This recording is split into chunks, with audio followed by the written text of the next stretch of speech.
Joining me with her take on trade at midday is independent global market analyst Boitumelo Letsuma. Boitumelo, hi. Good to chat to you once again. Welcome back to Business Lunch. What's happening with the JSE? I suppose yesterday was this big explosion. Today we've settled back. It's quieter.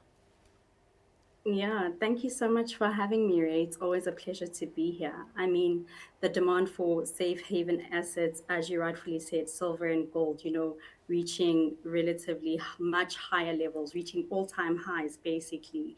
And that contributed to the strength in resource stocks yesterday.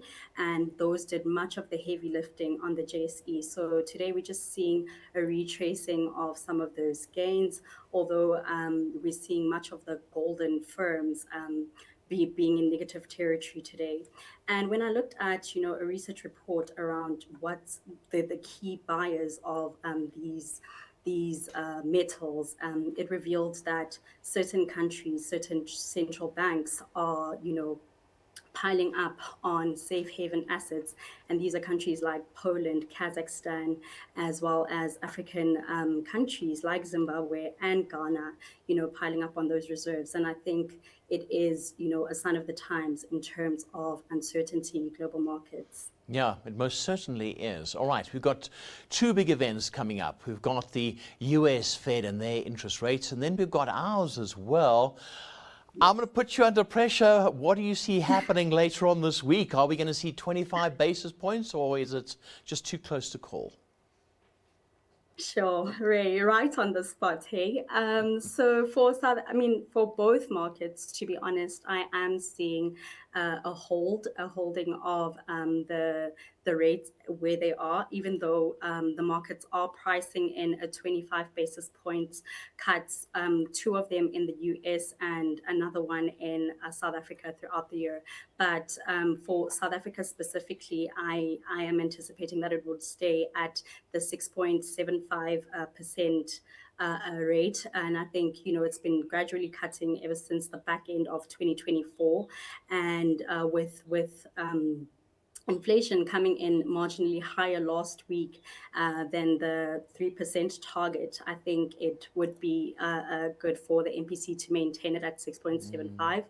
And then, with regards to the Fed, once again, I think more than anything, everybody's just looking to see who the successor of Federal Chair Jerome Powell would be in May once he steps down, and whether he would, intensify the dovish stance that the presidency actually wants throughout the year. So that is a development that I'm looking forward to. Yeah, this is guy, Rick Ryder. He's BlackRock's Global Yes. Chief Investment Officer.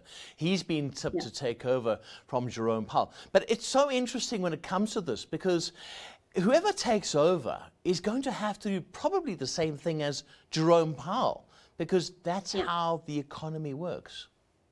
Yes, exactly. And I think, markets are concerned about the independence of the Fed and how, the presidency, the influence of the presidency on the Fed, how that actually comes into play. And so it would be very, very interesting to see whether or not the person who succeeds Federal Chair Jerome Powell would be able to also just have a good stance on monetary policy. Yeah. Right, let's come back home now. Lewis, you would have heard in our news bulletin, good news for them. Oh, yes, Lewis. So they delivered a solid performance. Total revenue increased by about 11%. And this was mainly driven by growth in credit sales, as well as income from other support services. And this was despite, a relatively constrained discretionary spending within the economy. And the collection rate also came in slightly lower than the previous year, but it's still resilient at about 78.3. So that's really good. And then the debtor costs also grew by 14%. And I think this might impact margins, but the full performance will be accounted for in the year-end results ending in March. And I think they will be releasing that in May. Yeah. Let's see what happens there. Right now, our rands going over 16 once again to the dollar. Yeah. But that's today. Tomorrow we could hit that 15.50. What is your take on that?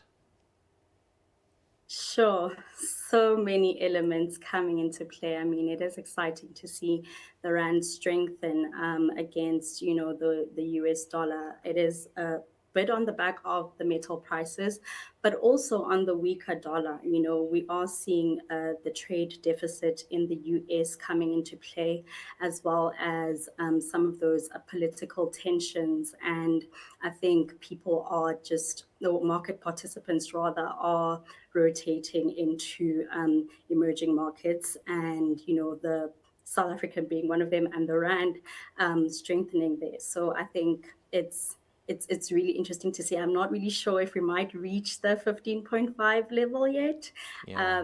but yeah, it would be exciting if that is the case. I think it also comes down to we need to maintain it. We need to maintain that level. And Washington's saying that they're happy with a weaker dollar because they like to trade that way. They make more money. That's the big argument at the moment. So I suppose we'll have to see what happens. Then, of course, we've got gold on the other hand as well, surging past $5,000. We all knew it was going to happen. And like you said, with those resources, that figure just tells the tale, doesn't it? Yes, it certainly does. I mean, I wish I got into gold about a week ago. Yeah. I might have made some extra coins, gold and silver. Yeah, it really would have been good. Also as well, those PGMs doing so well. And that's been Yes. propping up the JSE at the moment. So this is something to watch. But you're right. I think we should have got into gold a long time ago. A long time ago. I remember days when it was $1,000 and we thought it was doing pretty well back then. Now we're totally different. Yeah. So we're going to see The this happening. But I suppose, Boitumelo, it's just a very volatile year, isn't it?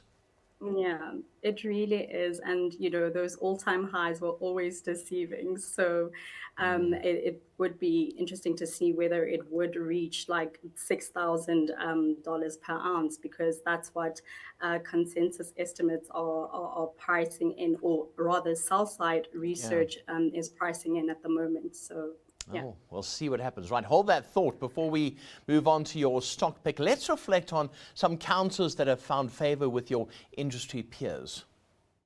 The stock is preposterously cheap. It does need to turn around. We like this acquisition as well. So just given just how poorly rated it is at the moment, with the positive outlook for the South African economy more generally, we like Nedbank at these levels. Right now, it is the second biggest bank after Capitec. Capitec's taken over in terms of market cap, but it's a great business. And, similar to what Kobus has said, SA Inc. and the better macro environment that we're expecting with lower inflation and lower interest rates should certainly help the likes of FirstRand and their profitability going forward. Right, there you have it. Nedbank and FirstRand, the two banks, both safe havens, I suppose, put it that way. Yeah, so the banks have been looking attractive, but I mean, I'll start with Nedbank. It is currently in a transitional phase with a bit of internal restructuring. And, when you look at some of the forward-looking statements, the firm does intend to unlocking, further opportunities that will, progress it to providing further value for investors. And we saw it selling EcoBank, as well as buying into Ikoka and the East African Bank that they have proposed to buy. But for me, I feel like, the strategy execution and the synergies would hang in the balance. And I personally like its tendency to focus on the triple bottom line, Right. but I think I would be cautious on Nedbank pending, that execution of the strategy. Okay, So that's yeah, interesting. that's Sure. my stance on Nedbank. And yeah, of the FirstRand? two, I prefer FirstRand.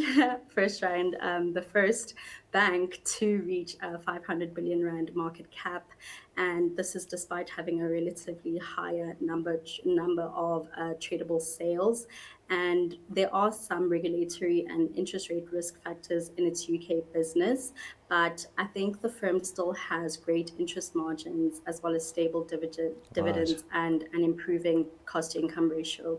So, but its overall performance remains really solid, Really and I think it's a strong. good long-term play. Right, what are you hanging your hat on today? What's your stock pick? So I'm rehanging my hat on CA sales. So this is a services business for fast-moving consumer goods, and I think the financials still provide a compelling long-term growth story. Its year-on-year earnings have been really good, and it also has sufficient cash flows. And I think the biggest risk factor that came into play last year was how was the company's exposure to the Botswana economy, but I still think that there's room to expand its footprint on the continent. So yeah, that's my pick, and I think it's a good company that has capacity to provide long-term value for investors. Yeah, it's down, but it's going to come up as well. Boitumelo, thank you so much. Appreciate you taking the time. Thank you. That was independent global market analyst Boitumelo Letsuma.